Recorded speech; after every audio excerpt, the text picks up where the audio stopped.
जितना भी आप लाइफ में कमाओगे वो आपके लिए कम है। आपको एवरीडे ऑफ कोर्स हम बोलते हैं लालच is a wrong word here, but वो लालच आपको एवरीडे जगाता है, किसी चीज़ के लिए आपको दौड़ आता है। वो लालच के कारण ही हम सब एक सेटिस्फैक्ट्री और अच्छी लाइफ जी नहीं पाते। अब मैं एक एग्ज़ाम्पल देता हूँ, इसको लालच कहेंगे या नीड कहेंगे, और I would say correct word यहाँ पे ये होना चाहिए डर। तो इसको हम डर भी कह सकते हैं, राइट। सो एक लड़का था जो बॉर्न हुआ था अर्ली 90s में। जब वो बॉर्न हुआ उसकी फैमिली उसके साथ थी, उसके साथ थे उसके पेरेंट्स, उसके ग्रैंडपा, ग्रैनी, उसके ब्रदर सिस्टर। एक अच्छी फैमिली थी। I mean, उनके पास ज़्यादा पैसा नहीं था, एक डिसेंट फैमिली थी।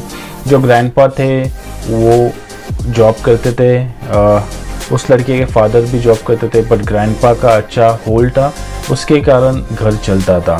तो वो होल्ड के कारण उसके लड़के के पापा भी हैप्पी थे और उनको ज़्यादा कुछ कमाना नहीं पड़ता था और सारी चीज़ें मैनेज हो जाती थी। एक दिन क्या होता है, all of the sudden grandpa का डेथ हो जाता है due to the heart attack. Sudden death होने के कारण सारी रिस्पॉन्सिबिलिटी उस लड़के के पापा पे आ जाती है और पापा ये सारी रिस्पॉन्सिबिलिटी लेने के बाद स्ट्रेस में आ जाते हैं।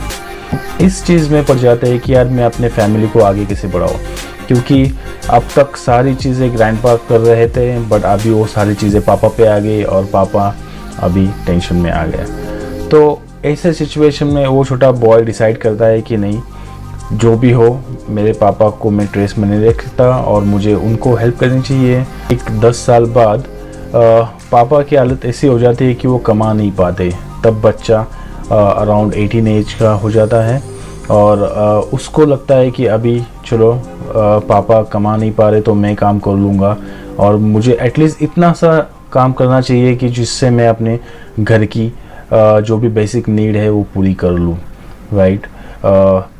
तो उस टाइम पे वो जॉब पे लग जाता है, अपना एजुकेशन छोड़ देता है, जॉब पे लग जाता है और उस टाइम पे उसके सामने वो मोटिवेशन होता है कि यार मेरे को अपने फैमिली को फीड करना है और वो जॉब पे लग जाता है। जॉब करते करते उसको वो 10,000 कमाने लगता है। 10,000 कमाने के बाद वो अच्छे से घर का जो भी है एटलीस्ट एक रिक्वायरमेंट जो होती है खाने पीने की वो पूरी करता है, तो उसकी लाइफ अच्छे से चलती है। लेटर ऑन वो लड़का जैसे मेहनती लड़का होता है तो उसको ग्रोथ अच्छे से मिलती है, वो ज़्यादा कमाने लगता है। तो वो 10,000 से 20,000 तक जाता है, 30, 40 और एक स्टेज ऐसे आ जाती है वो मंथली 2 लाख या 3 लाख कमाने लगता है। वो 3 लाख रुपए होने के बाद भी वो ऐसे सोचता है कि उसके पास सारी चीज़ें पूरी करने के लिए इनफ अमाउंट नहीं है, राइट। इमेजिन करो दोस्तों, यही लाइफ है, यही अपनी लाइफ का फंडा है। जब हम स्टार्ट करते हैं स्क्रैच, अपने पास कोई ऑप्शन नहीं होता, हमारे पास कोई वे नहीं होता, तो हम 10,000 में भी हैप्पी लाइफ गुजार सकते हैं, राइट। वो 10,000 में हम लाइफ जीते हैं, सारी चीज़ें अच्छे से होती है। बट जब हम ग्रो करने लगते हैं, अपने पास ज़्यादा पैसा आता है, तो अपनी नीड जो है वो बढ़ जाती है, जो एंजाइटी है, स्ट्रेस है, उसके लिए वो भी बढ़ जाता है। ऐसे क्यों होता है? इसका एक ही रीज़न है, हमारे अंदर एक डर पैदा होता है। वो डर के कारण हम अंदर से थोड़े खोखले हो जाते हैं।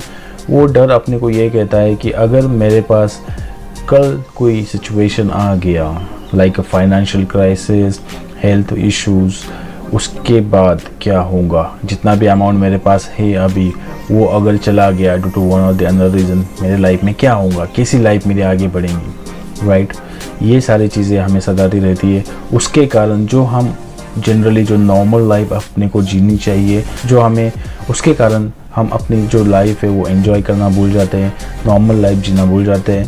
हम पैसे के पीछे भागने लगते हैं। एक स्टेज ऐसा आ जाता है यो आपको पता भी नहीं चलता कि आप किस एज में हो और किस एज के बाद आप थोड़े थक जाओगे।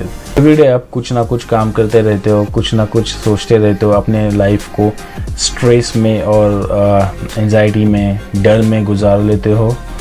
एक स्टेज ऐसा आता है कि आपको लगता है कि नहीं, अभी मेरे पास XYZ अमाउंट आ गया है। फॉर एग्जांपल मेरे पास 10 लाख का सेविंग आ गया है, 15 लाख का सेविंग आ गया है, और अभी मैं अपनी लाइफ पे कॉन्सेंट्रेट कर सकता हूँ।